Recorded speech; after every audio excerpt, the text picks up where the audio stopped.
And another one. And another one. Another one. And another one. That's his most famous line, huh? It is. And he doesn't eat vajaj. What? DJ Khaled? Yeah, he's on record for not.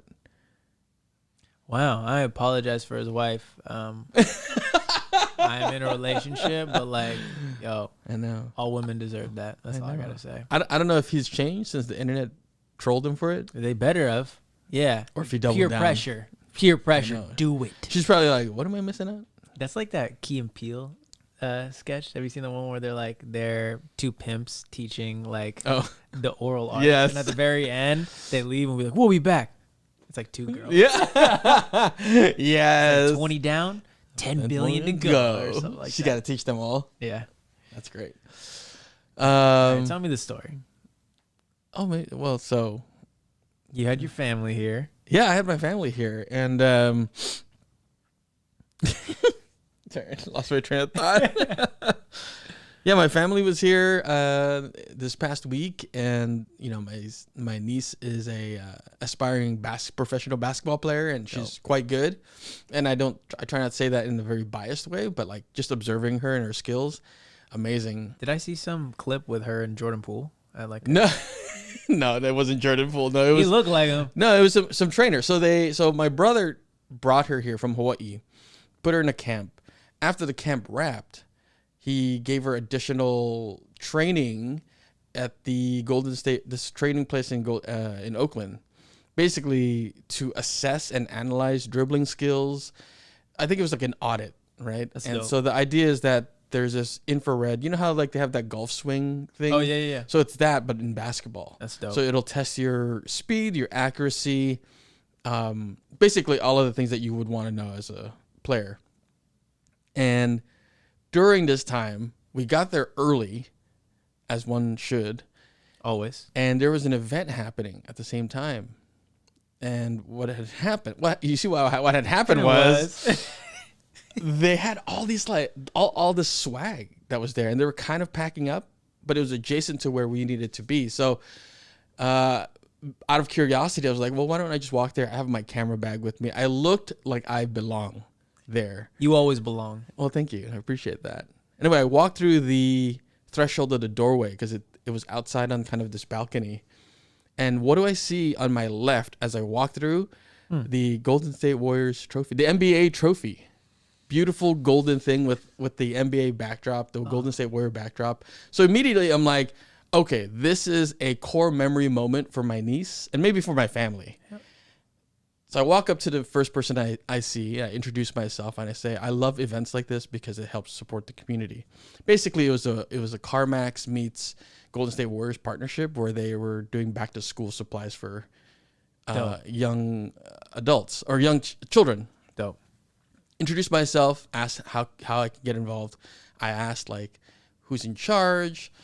Basically, try to be like, hey, I would love to see this in San Jose. I'm sure it's been thought of. Maybe it's even been done, and I just wasn't aware of it. He points me to the right direction. This other person points me to another direction. Mm-hmm. And at this point, I've distilled my story to the next person saying like, my family's in town. My niece is taking a class here shortly. Would it be okay if they came and saw the trophy? And they're like, yeah, sure, bring him in. So I'm like, all right. So at this point of the morning, I had a backpack that they've given me that they filled with notebooks that they had and some like, you know, some swag stuff. It's all Warriors themed? It's all Warriors themed.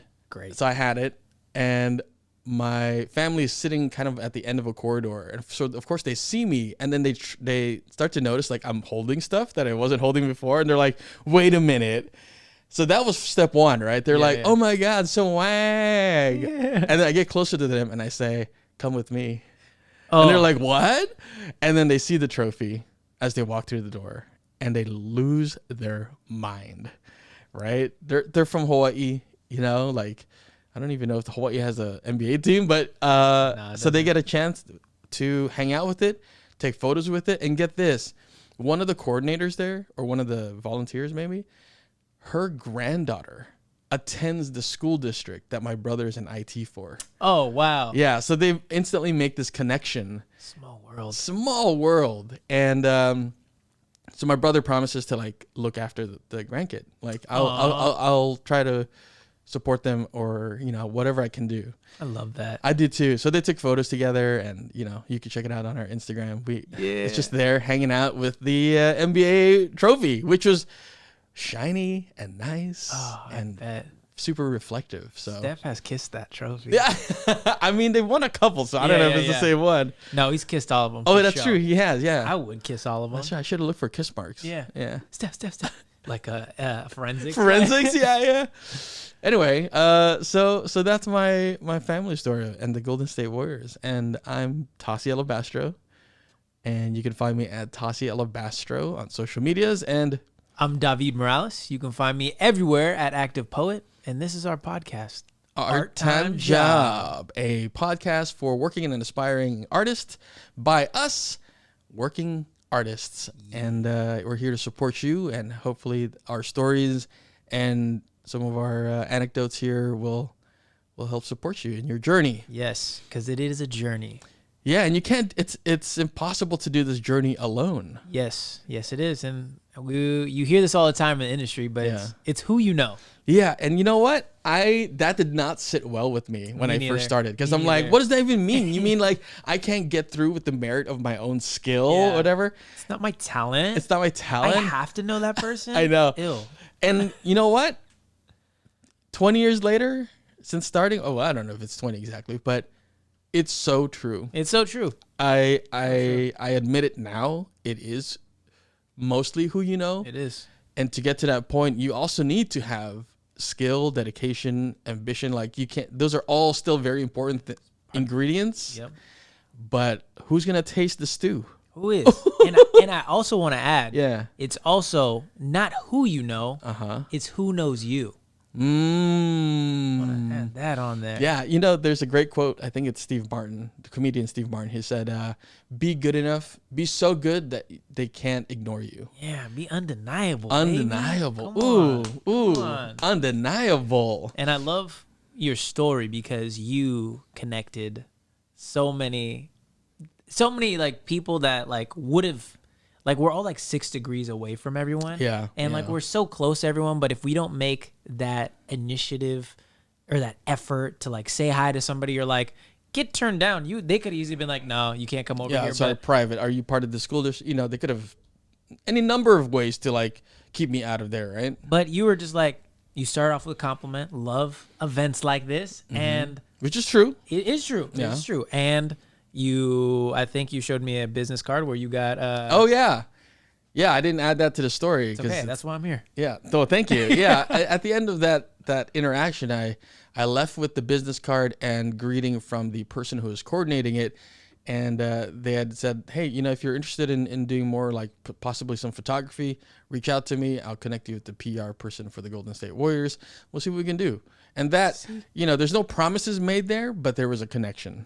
And that's all that matters. Yeah. Because who knows what that leads? Absolutely. And I have a story to share with this person, when I reach out and be like, hey, I was there that day. This happened. Here's who I met. Yeah. So like all of that information I've clocked.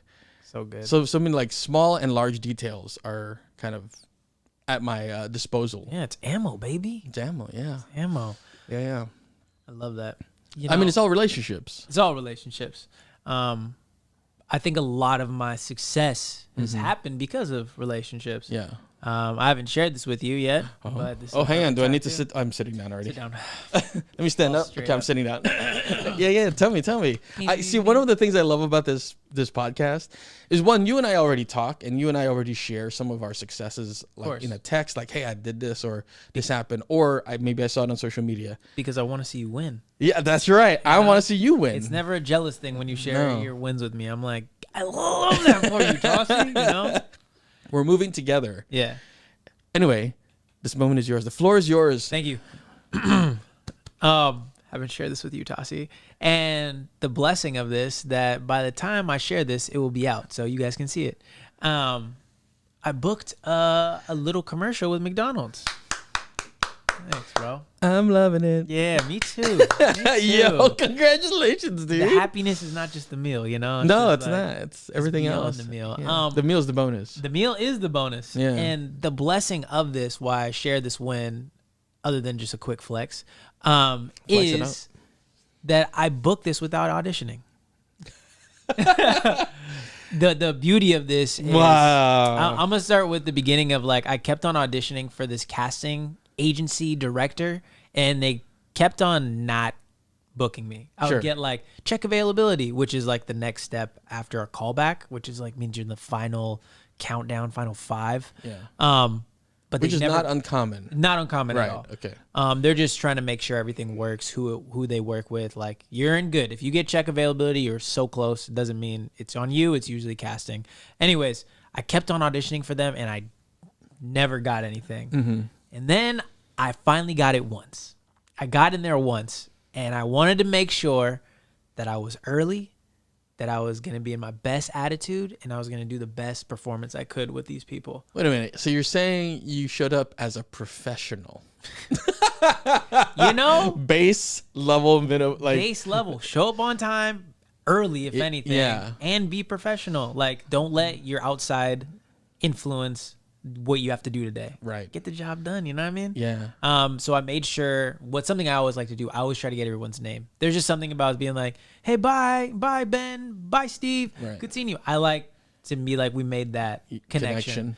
So when I was there, luckily I already knew some people that were also cast in this little skit they had for TikTok. Yeah. And I was like, hey, good to see you. No, so I had the energy up, and it was like natural. Like, I really wanted to connect with the people I haven't seen in a while. You were floating. I was floating, and I made some of the people laugh while I was doing my thing. So then I had a really good first day with them. Since then. So you're saying there were multiple days? Yeah. That's awesome. So like the casting company that's doing this is just doing the TikTok ads for McDonald's. Okay. So like monthly they get like, oh, we need to do some stuff. We're like running ads on it. Yeah. Wow. So they need some actors to do it, and I got this audition through my agent. But since then, that first time, I've booked 2 more times, all through auditions, and it's been great each single time. I always know people or meet new people there. Amazing. And then this last time, I just got an email just saying, is Davied free? And from my agent, and I was like, yeah, let's do it. And I thought it was going to be the regular, quick TikTok kind of skit stuff. Yeah. And then I show up and it's just me there. And I'm like, I was like, oh, maybe they just need one skit today. And then I saw the setup is just a little bit different. I'm like, oh. Same place? Yeah, the camera is not vertical this time. I'm like, it's horizontal. I'm like, interesting. And then I was just talking to them. They're like, this is like a commercial. And I was like, what? Which means pay is more. How did they? So, okay, that's one, super exciting. 2, how did they prep you? Well, I don't know how much you could talk about it, but like, obviously you didn't have to learn any lines. No. Okay, great. So they knew what they wanted. They had the right person in mind. Yeah, they knew I was capable. You know you're capable. Yeah, from previous work with them. Yeah, it was just facial expressions and just like having fun on set.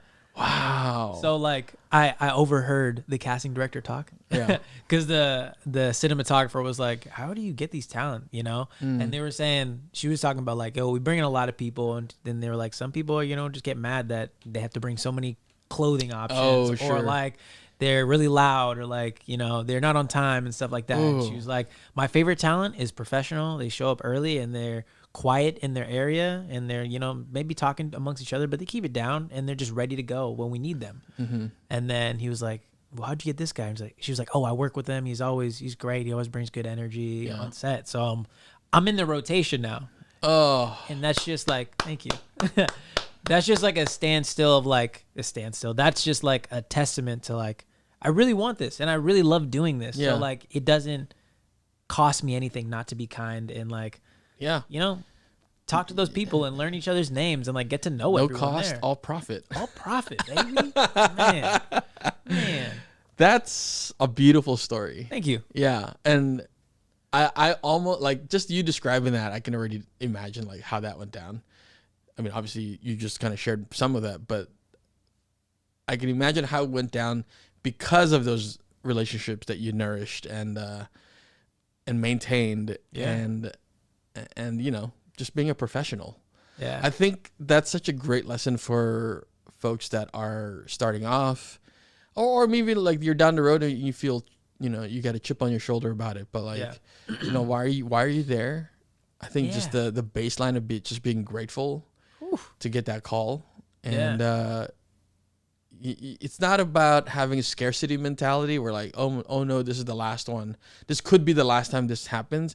It's more like this is the first of many. Oh, and how do I set the standard for myself moving forward? Yeah, because right? you never know when you're going to run into them again, when you're going to see them again. Yeah. And we all are human. We're going to forget people's faces, but why not try your best to make those connections with people? Because there's some people on set that I was talking to, and one of the guys who was directing, he was like, "Oh, I make beats," and I was like, you're there like, we go. I'm a rapper. I was like, yo, let me get your Instagram. Let me get your SoundCloud. Where can I listen to your stuff? So it's like, just taking it a step further. So if there is a next time, I can be like, yo, that one beat though, let's go. It's fire. Yeah. Or like, let's collaborate. I mean, imagine that world where that person makes a beat that ends up in a McDonald's commercial that you are in rapping over or something, right? That's like the ultimate, like you do everything. Like, this is my project. Yeah. Side tangent. If you're following Davied, aka Active Poet, on social media, you know that some time ago he released a video of him rapping on an Old Spice commercial. And I didn't know about that until that was released, and that was amazing, dude. And it's when you hear that, you're like, yeah, boy, it's official. It's official. Yeah. Side tangent, nothing to do with relationships, but the cool thing about that commercial, little backstory or that voiceover audition, was they sent me a rough demo track of what they wanted. Sure. And because I'm musically inclined, of course, same way when you get sides or script, you're like, I know what they want. What kind of color can I add to this? I know what they think they want, but I'm gonna show them what they want. Oh, so I did what they wanted, but then I also hit the beat, same lyrics, but how I would rap it, I might have put in a couple more things. But I started with mine because I knew it was a stronger choice, and then I did theirs. And my agent called me and they're like, yo, I love the new audition. I was like, there's no way you're not going to book this. And then the next week I booked it. And they were like, when I talked to them in person, when I was doing it, they were like, it's because you added your own flavor that we booked you. And they used my version. Oh, on wow. The commercial. I was like, yeah. That must have felt so, satisfying, gratifying. Yeah. You got to take the risk in these auditions. Amazing. Have fun. I think we talk about that this podcast is for working and aspiring artists, and really what you demonstrated there was the sense of like you're not a meat puppet. You're not there to, you know what I mean? No, I don't. I want you to go into what okay, basically like something that I dislike. One of the big reasons I decided to really put a lot of time in theater as a pivot from doing film stuff is I didn't yet know what I was capable of as an artist / actor, my artistry as an actor. And so in theater and performing arts, you have so much agency over your instrument, right? At the end of the day, it's you on stage there with the choices you've made and the skills that you have. Film also obviously has that sense, but as a young person trying to navigate that, it always felt like stand here, do this, do that. And so I wasn't sure, right? And that was a big reason I did theater first, or I went to theater I was looking for something. Yeah. But what you were saying is like, you got the sides, you got your assignment, but as an artist, you then colored it in with your own crayon box, right? Yeah. And that's beautiful. Thank you. Because some of these people that make the sides, or not make the sides, but like as far as commercials go, they have an idea of what they want, but they may not, they need that collaboration spirit to get the most out of it. Yeah. And that's that whole thing of like who and like that this person can deliver a certain thing and they do it well. Get that person. Yeah. That's why when they're like, I don't want to be typecast. I'm like, well, what type are you? Do you know? Yeah, you have to know. Yeah. And when someone says, oh, I do everything, I'm like, I don't even fight that. At this point, I just know like at some point they're going to discover that that's actually not as helpful. Yeah. Than saying like, oh, I do this really well. Yeah. But I'm also interested in getting better at this. Exactly. Right. I'd love that. Which is a powerful position to be in. Man, you got me thinking about like film is such hurry up and wait. Like, yeah. you're by yourself, and I love the community aspect of theater, you know. Speaking of that reminds me of like, since we've been doing this a little bit of time now, one of my biggest regrets Yeah. being an artist is like not collaborating with enough people. Oh yeah. Because I know in like theater, we have so many great theater friends, but how often do we get to be in a play with them? Not. I mean, have you and I ever been in a play No. together? No, No. we haven't. There's so many people I want to work with I and know. like do stuff with, but you know, and sometimes you gotta make those opportunities. You know, with music, I'm so upset that like there's so many people I was like, oh, I want to collaborate with you. I want to Right. do all these things. Oh yeah, we're gonna do it. And like so much time, so much life has happened that some of them don't even make music anymore. Oh wow. Some of them. What could have happened, huh? If you did. I mean, Make music you together. already know. Yeah. You already know. And what would have happened if we would have made, maybe that was a song that pushed us, who knows where. Yeah. At least we had that memory, or Right. you know, it's just sad. Like life happens. Unfortunately, some people die, some people move away, like people have kids. People, you know, start doing other stuff. So it's like Their passion wanes. when it's immediate, that's something I'm focusing on now. Like when I get a fresh beat or a fresh idea or a fresh collaboration offer, I try to do it as soon as I can. I'm like, let's get this out of the way. I enjoy the process, of course, but I'm saying like let's do this now before it becomes like, oh yeah, weren't we gonna do that one? It's like day? it's like an avocado. You want it while it's green, You like, and that time is like you don't know how short Yeah. that can be, right? right? Yeah. Suddenly it's like, oh no, you can't even use this anymore. Yeah, or anything. avocado ideas. Avocado ideas. There you Yeah. go. YouTube.com/avocado ideas. That's so true though, man. And that sucks to have that regret, but Yep. but also what a great lesson to Yeah. move forward with. And also speaking of initiative, Mister, didn't you weren't you able to do a one-man show because of your initiative? Yeah, so it's funny you mentioned that. When we're talking about relationships and like sustaining that and having agency over your artistry during the just after the post-vaccination, I would say, because people still getting sick and all that. But post-vaccination, theaters were having trouble maintaining some of their plays because any number of reasons, right? Like people got sick and so shows got canceled. And at some point I was thinking to myself, like, I had heard about this play called Every Brilliant Thing Oh, such a good play. by Duncan Macmillan, written with Johnny Donahoe. And it's essentially the story of this young boy growing up to be an adult who has had a parent of theirs commit self-harm and, end their life. And the subject is, of course, down or, upsetting or whatever word you want to use there. But there's also that, like, where do you find a silver lining throughout life and throughout those moments and, find a way to stay present and grateful for everything. I was reading this on the train to another show in SF, so there was plenty of time. For those of you who have never ridden a train from the South Bay, California to San Francisco, it takes like an hour and 40 up to 2.5 hours. So I had plenty of time.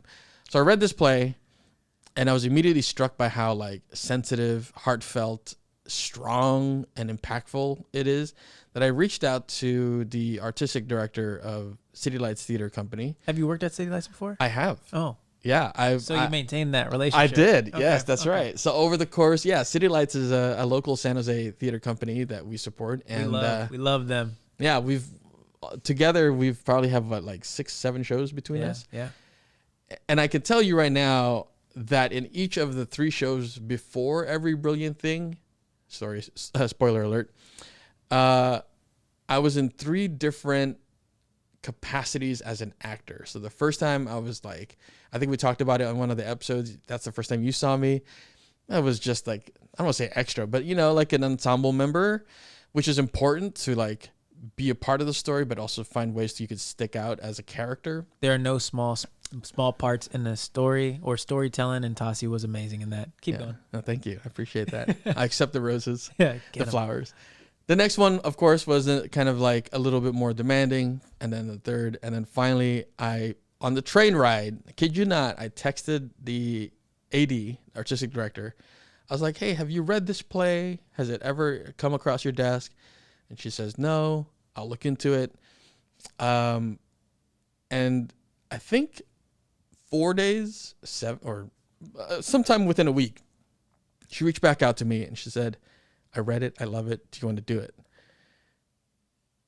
Along those lines. Tasi knows what he was doing. I should have taken receipts. I'm sure if I scroll back. He knew exactly what he was doing. Yeah. So essentially what I had asked was my soft pitch of like, I think this could be a meaningful play in your selection, but I didn't necessarily know how theaters selected plays necessarily. Yeah. I know that you do it way ahead of time. Yeah. You read through a bunch of stuff and then you deliberate, right? And so I think the next step after that was that she was interested. She would love to direct it. She asked if I was going to do it. And I was like, yes. Yeah. I will say there was a slight moment where I was like, oh, maybe it's just a gift, right? Like, here's the play. Yeah. I think maybe City Lights could do it, right? But she asked me directly, like, are you thinking you're the one doing it? And I was like, there was a moment I'm like, a lot of lines. Yeah. And this, I kid you not, there's this part where, you'll encounter it in your journey where it seems dangerous. It seems scary. You don't seem ready. And that's at that moment, you have to make that decision, right? Yeah. And my decision at that time was, jump. That was like me with Shakespeare. I said, yep, I have to do it, Yeah. Make the leap. And so I did. And long story short, a year later, it's on their program. I had a chance to perform it, and we did it in a very special way, bilingual, in that I had a person with me, Dane Lentz, who helped tell the story as the other side of the coin as an ASL interpreter. It was beautiful. Yeah, it absolutely, as an artist, absolutely satisfying, gratifying, and I grew a lot. But also I stayed the same. Yeah, man. I think that show in particular was you were able to show your charisma, your depth as an artist. But the kids call it Riz these days, right? Yeah, you got the Riz. You for sure got the Riz.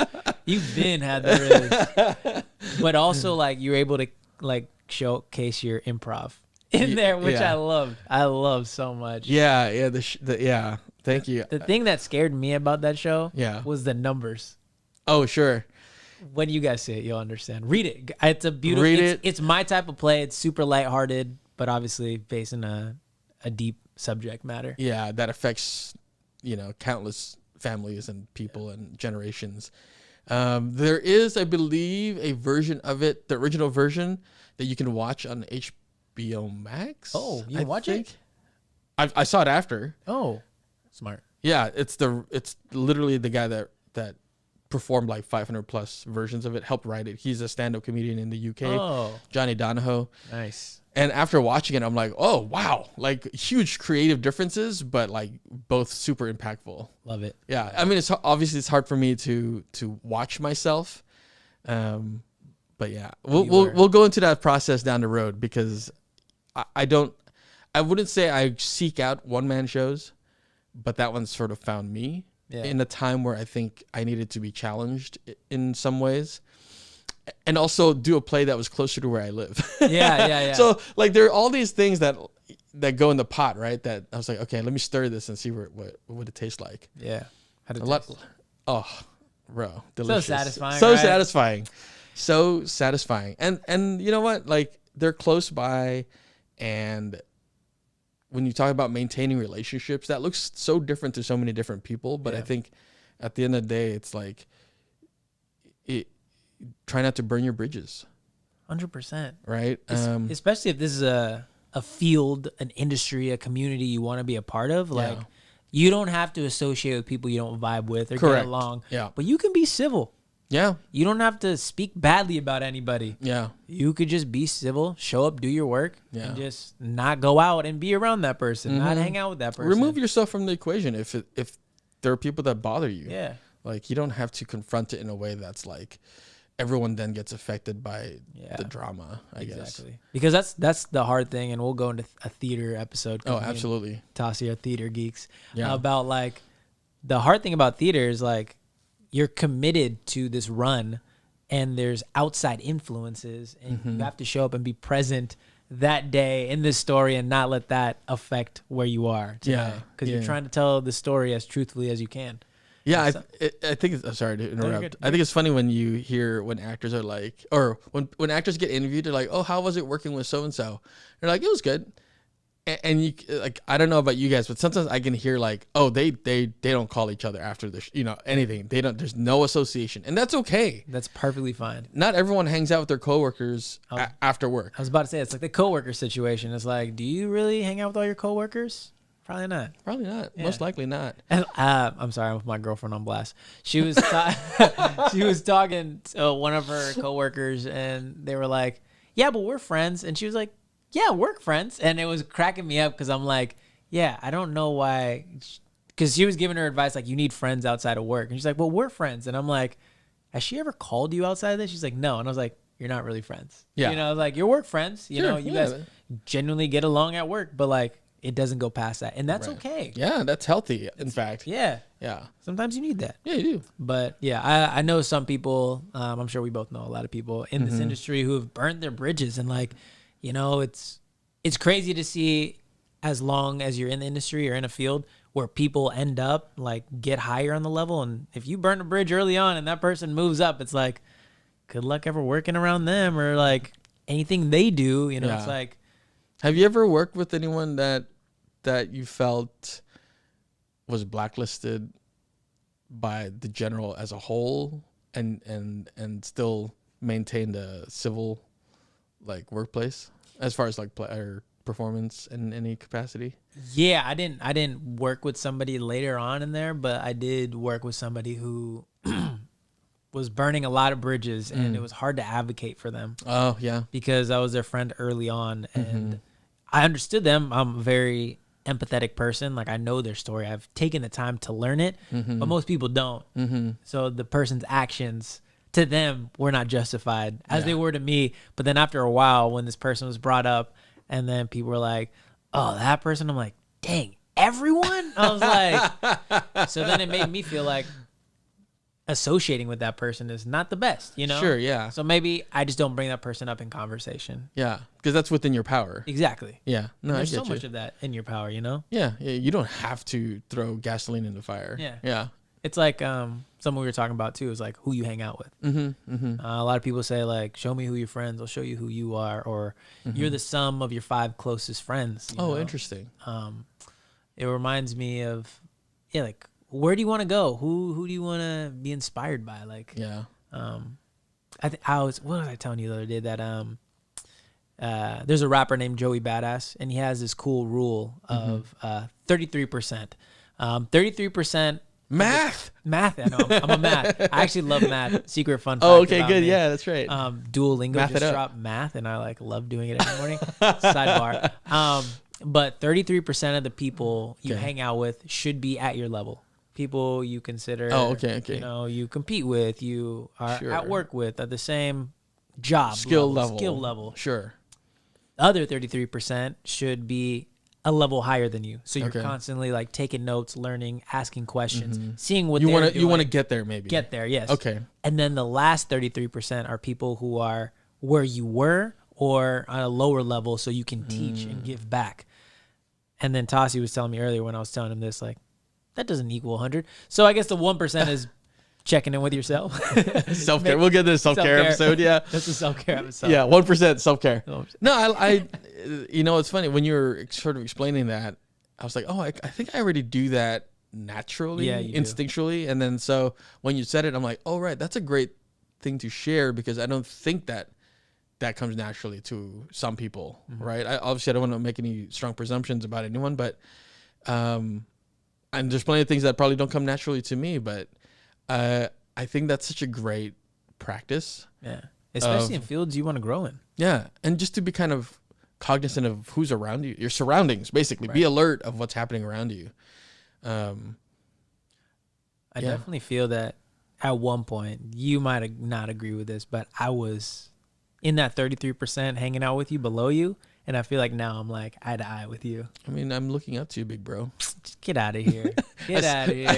This guy. No, I feel like, especially during, Red Ladder and stuff, I was always like, oh, Tasi is who I'm striving to be like right now. Like, leader, great skills. Like, you would Every day I was taking my notes. Oh, great. Thank you, man. And I felt like I was Thank asking you. questions slightly. I was like, I didn't want him to know that I'm like, I want to be like him, but I'm like, I already knew, though. It's okay. I'm intuitive like that. it's a subtext. He reads it so well. No. I think you have to surround yourself with people that like give breath to your work. And so, Totally. I feel that way about you. I mean, this is not a circle jerk podcast in that way, but because it can be. It can Subscribe be. to our OnlyFans. And But you have to also like. I think something I learned in a Meisner class was obviously this doesn't apply to everything in your life, but you can apply it to your artistry, and that's don't sit on your impulse. And that rings so much in my mind when I think about when I think of like having a conversation with you, or when we're playing activities together in that sort of setting, like that work setting or in play, like don't sit on your impulse. And what that basically means is we usually have to fight to get out of our own way. And one of the steps to do that is just if you feel something that is inspired by what you're seeing and that you're stimulated by it, move in that direction and deal with what then happens, right? So the consequence of that. And when you're playing improv games or you're working on, a play or a movie on set, that's the kind of thing that separates you from everyone else who's just following along like sheep. yeah. Because that's someone that you can go, wow, what is that? Like, where did that come from? And honestly, it's in everyone, right? Yeah. It's just, I think a lot of people sit on it, think about it, and by that time when they've made a decision, it's too late. Yeah. Which goes, I think, in this episode we talked about relationships, but really we want to offer you guys, those who are listening, watching, and also us to ourselves. Yeah. Good reminders. Good reminders. Some of the best practices that you can adopt right now Yes. to carry you forward to the next part of your career. Yes. Something you were saying about sitting on your impulse, I just have to get out real quick. Say it. It's the yes and Get out improv. yes. And that I love so much. It's like advance the story. People get caught up in like, but what if? No. Or It's they like, try to plot the story, yeah. but there's people you're collaborating with, so it's not like you can tell them like, Yeah. it has to go this way. Yeah. Oh, you're not my dad. Yeah. and just to be transparent with y'all, when we do these podcasts, we have bullet points of what we want to talk about, Right. and we just let it flow. Sometimes we say everything we want to, sometimes we don't, but Yeah. there will be more episodes. Yeah, you know? exactly. So we ain't tripping. But yeah, advance the story. See what's going to tell the best story. Go off that impulse. Yep. That's what my girlfriend says. I love that quote. What's going to tell the best story? I'm like, yo. At the end of the day, if you're collaborating with people and you're hearing ideas, it's really you should really be striving for the best idea in the room, not just my ideas. Yeah, exactly. It's Exactly. like, oh God, that's a good idea. I wish I had thought of it. Like that's a great place to be. Yeah. Oh, I wish I'd thought of that. Yeah. Oh, that's so good. But Let me like, support now you. Now that I'm here, how can I support this? How Yeah. can we make this great? You know? Because you never know. After you lift that up, then it hits a plateau. You might think of the next. Exactly. And you then get it's. Yeah, that's why I love that place of improv. Once you learn that it's not good to crowbar, as I was taught, where it's like you have an idea, we go into a scene like I want us to be grandmas, and immediately you're like we're trolls, and I'm Yeah. like, what do you mean, grandma? We're not trolls. It's like you don't crowbar your idea in there. Yeah. You accept the offer and Right. be like, this is what We're grandma doing. trolls. Yeah, maybe. Exactly. That might be the I yes and. remember when I was under a bridge. Not anymore. Not Moving on anymore. up. Yeah. Retirement, baby. Yeah. See, like Exactly. that in itself is like, oh, that's a funny idea. Grandma trolls. Grandma we trolls. always hear about trolls that are young and angry Yeah. about people crossing bridges. What about the retiree grandma? Or the young trolls. Or maybe Yeah. maybe that's a troll doll. The young trolls. I want to hear the old trolls. Yeah, That's me what I want. too. I want old trolls. Yeah, I remember that bridge was made of stone. Now Yeah. it's just steel contraption. Now they got hover cards. No more bridges. Yeah, that's right. I can't ask them for money. But anyways, we're going to go Yes. to best practices Yeah. to maintaining, nourishing relationships. I know you were telling me you make a written document. I do. So when I first started, I think it's changed in a couple different ways, but for the most part, I could still find it. It's still available on Google Docs for me. I have a spreadsheet that basically says the audition I attended, who was there, when it was, what was it for, and just any general notes. Love that. Right. So like in the notes, it's funny to look back at it now because some of the notes are like people I still know, and it's about them, and like that room was pretty warm and inviting, and and so that's the thing that I could bring back later. When you're talking about like nourishing relationships, those are the things that you can bring back later and say like, hey, this happened. You may not have remembered it because you saw like 52 people that day. Right. I was just one of many, and I wasn't yet like able to stand out in a meaningful way. Not that you know of. Not that I know of. Yeah, exactly. And so having that is such a gift to your current self, because it's a guidepost. And oftentimes in this career, you won't find those guideposts that you can't wait for people to leave those guideposts for you in the same way that like a promotion would be for a 9-to-5, for example, right? Yeah. Or changing departments or whatever that might look like. In the arts career, it's really like, wow, 5 years has gone by and I've just made art, and that's good. But like, am I still in the same place that I started? And so I feel like that shouldn't be the place you're at 5 years. You should be able to look back and go, oh, wow, this year I've done like 10 more callbacks. I'm using theater as an example here, or performing arts. I've done 10 more callbacks than I ever did in the last 5. And that is a sign of progress. But you won't know that until you actually write it down and look at it and be able to look at it and reference it. And then moving from that, I started journaling different ones, just the general feeling and sensation. And, my acting moleskin, I can go like, oh, this play, here are my notes for that play. Oh, I love that. Yeah. And I also don't use it as a place to talk disparagingly about coworkers or anyone that I collaborated with. I just give a general sense of like, there are some days that were really hard because there are a lot of exterior factors, right? I'll know that perhaps. Yeah, you'll know exactly what you mean. But at the end of the day, it's like, that's not useful for me. Yeah. Later. I want to say real quick that like that is beautiful for you to do a written document. Like, I don't know if I could do a document myself. Yeah. But I think it's super powerful to see your reps that you put in. Oh, I went to this callback. Oh, I met this person, and then look back being like, just from that's where we started. And look where we are now. And I wanted to ask you. Oh, go ahead. Oh, yeah, go ahead. I was going to ask you, how detailed is your document? Is it just like audition today, warm feeling, met Chris, Natalie, and Dennis? So that's how it started. And I also color coded if I got a callback. Not if I got the role. Here's the thing. I've never really calibrated for if I got the role. It's if I got the callback. Oh, nice. Yeah, that was my goal at the early stages. So nowadays I use a platform called Coda. It's basically a doc backwards, Coda. And in that, I could post this, or if you want to hit me up on Instagram, I'll share with you what it looks like. And it's sort of the same thing where like I can look at it right now and go, oh, that's the date. This is for who was there, who was involved, if I booked it or not, and what category it is. Because back then it was mostly acting.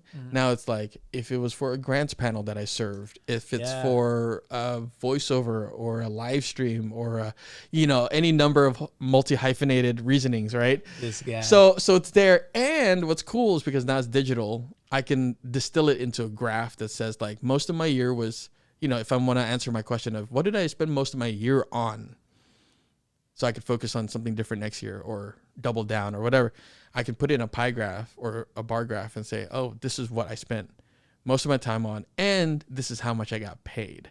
So like money's in there. And what's nice about this, it's not an ad for this doc, but there's a notes section. So if I open that, it also has how I got there, the maps, everything that was an important email correspondence from the people I was with. I just copy paste that, or I attach it as documents. So it's basically I'm making my own receipts, my own crumbs, basically.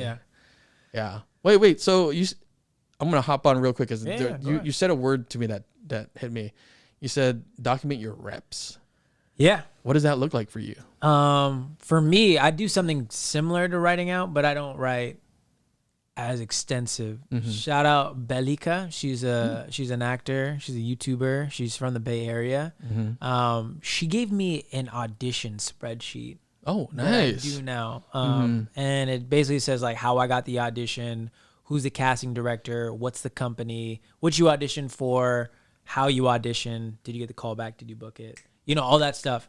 And it is so insightful looking all that stuff, seeing how many you booked, and just being like, man, I'm excited for the end of the year to be like, I did this many auditions, got this many callbacks, and then see every year where it goes. No one's gonna track that but you. No, but me. Exactly. And something that was really cool that happened early on this year was in December, I auditioned for this commercial I really wanted. It was a Chase commercial with Steph Curry and Kevin Hart, and I was like, and I saw pictures of it after that. Allen Iverson, my childhood hero, was there. The first AI. The first AI, man. That's what you did there. And I got the callback. Super excited. Got the check availability. I was like, oh, I'm right there. You could taste it. You could taste it. Didn't get it. The next audition I got was for a KFC commercial. And for those who know me, I booked that. And it was really cool to have this spreadsheet to see the same casting people who did the Steph Curry one also did the KFC one. So it's good to know that, like, one, that they liked me enough to be like, just not for this spot, but maybe for our next. And they found a spot for me, That's amazing. Yeah. Double. Chicken double. Exactly. I love that, man. Yeah. So it's good to see your reps. It's good to be like, oh, that same company. But also, you don't feel like you're in the dark. No. About like, oh, do they like me? Obviously we are all human beings, and that creeps up on us. Right? Like, you do 10 auditions, you don't get a call back. You're like, what am I doing wrong? Exactly. Nothing, maybe. Nothing. You just Put not the reps. Yeah, not the role for you. It's you're not the person. Yeah, you're not the person. That's Don't okay. take it personal. Exactly. We'll get into whole acting stuff, not taking it personal. Yeah. What kind of like follow-up notes did you not follow-up notes, but like what kind of notes did you leave yourself there that you felt? I was just really happy. The fact that that they liked me enough to bring me back, or they thought of me for something else. Yeah. Something that I like to do for nourishing relationships is every time I'm on set, because set, unlike film, or set, unlike theater, theater you have a lot of time with people, so naturally you might get people's social medias and Facebook and stuff. Yeah. Usually, like film or commercials, you might have one day on set, and that's it. So I always make sure, always to meet as many people as I can, be nice to as many people as I can, make sure they know who I am and I know who they are. And then after I leave, I check the call sheet and I try to find everyone on Instagram. Cool. Yeah, and I follow them, send them a little DM, be like, yeah, it was great working with you. Yeah. And, I feel like it's a good way of like using the internet. And because you never know, like I'm excited to see, like, if the DP is really cool, director of cinematography is really cool, they can like, I want to see what other work they do. Maybe they specialize in music videos and this is their first time doing a commercial. And I'm support them. I do music. Yeah. Hey. And maybe, that might be a future collab. Because we need all these people. Yeah. It's a team effort to do all this stuff. And something I think, I don't know how important it is to add this, but like sometimes when you get on set in any capacity, sometimes that's not their authentic self that's there. Exactly. And so giving that space later to like reach out and say what's up and like I enjoyed working with you allows them room to perhaps express themselves in a way that's like they don't even know exactly they wanted or needed, right? Like, oh, I feel seen. That's what a feeling to offer that to someone a space. And how many people really do take that initiative? And like, that's a great question, because I do it. You do it. You clearly do it. And I like to think like most people do it, but I don't know if that's the case. I don't know if it is. I think people are just go into the next thing, and then suddenly you're a year in and you've got all these people you don't really know, I guess. I mean, we're not trying to say that you need to know everyone, but I think there is a good karmic energy, if you believe in that, to just put some good out there, whether that's just like praising someone for like, man, you made that day bearable, or, that's such a memorable experience, or that joke you said really like set it off. And those are like words. It's not just like, hey, it was nice working with you. Add one extra thing. Like, yo, those shoes, fire. Like, how much were they? Where did you get them? Like, man. That just like, we're people. Yeah. Artists are people too. Yeah, we are people. Yeah. I was gonna add in a little dating advice. I'm not gonna do that. That's a different podcast. That's a different podcast. Different podcast completely. Yeah. Part-time job. Part-time jobs because farts are funny. Yeah. Yeah. I think just making time for nourishing relationships. Yes. Is really important. Yes, I agree with you. Yeah. What is time but our most important currency Agreed. in both life and in like relationships, right? Agreed. So when you're spending time on someone, you're giving them everything you have. Yeah.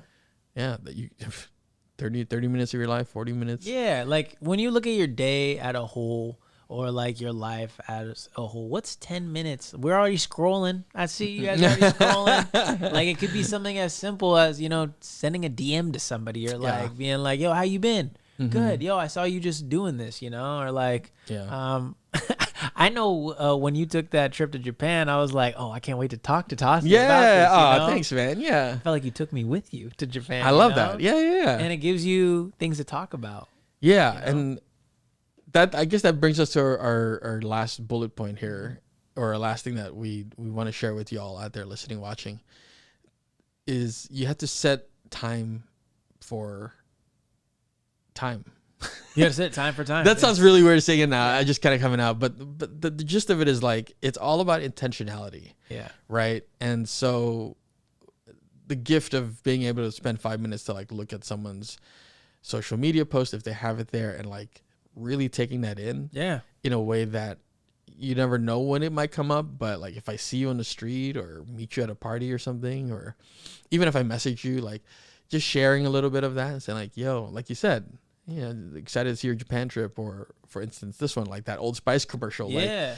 Like I was watching that, man. I played it like, 5 times. Yeah. And Oh, thank you. Yeah. I think there's a flip side if you look at it positive, because I remember once I graduated high school, social media was tough. I mean, like it was everywhere. Yeah. Like, Instagram was just doing its thing, and I was like, man, I kind of miss that. Like I didn't have that like 10-year surprise of like, what have you been up to? Oh yeah. But I think in that way, people present themselves how they want to on social media. So you're able to like get to what you want to talk about right away. Yeah. And I'd be like, you went to Japan. I've always wanted to go to Japan, rather than like, what have you been up to? And maybe Japan slips your mind because maybe you've done so many other things. Right. And I didn't know that, and we never got to talk about that. But with the internet, now I can just talk about the things I want to. I see you doing this. Yeah. Yo, nice haircut. Yeah. Like what? I just want to roll that back into the sense of storytelling. I was telling my family this. I'm like, you can have all the skills, all the things that you want to do, but at the end of the day, can you tell a story using that? And so when you think about social media and us as like our habits of looking at things, what exactly is happening? We are seeing the what, right? So when you bring that in conversation, how do you fill that out? You ask about the how, the when, and the why. That's a great way to kind of start a conversation. Like, how did that commercial happen? Or why did it do this instead of that? Like, these are ways to make someone feel seen while also still continuing to nourish that relationship. Think about the who, whys, when, whats. And like, it all goes back to storytelling. Yeah. Allow that room for your collaborators, for your friends, collabo friends to share that experience. And then what then do you take with that and apply it to your own life? Yeah. I love that. Yeah. So with that being said, this was Wait, let's go over real quick what the best practices were. Oh, best practices. Because those were amazing. Yeah. Round. We said write a document, or have something written where you can look back on. Yeah, document your journey in your own process. Yeah. Right. Yeah. It'll make you feel better about yourself, especially being an artist. Yeah. Social media. Following up on social media. Yeah. Get people's contacts. The general sense of like following up. Yeah. Check in with people every now and then. Oh, thank you. And I think a future one that I want to do is like maybe yearly, like send a thank you card to people you've worked with. Let people know you're thinking about them. Get on an email list. Maybe start a newsletter. Yeah. And I want to inspire you today. We want to inspire you today. If you're thinking of somebody, because I know Tasi does that randomly. He'll be like, I just thought of you. Hey, Miles Morales was on. I thought of you. All right, cool. Don't sit on impulse. Don't send them a message. Yeah, send somebody a message today that you've been thinking about. You did it? You did it? Good. Good job. You got that person? All right, good.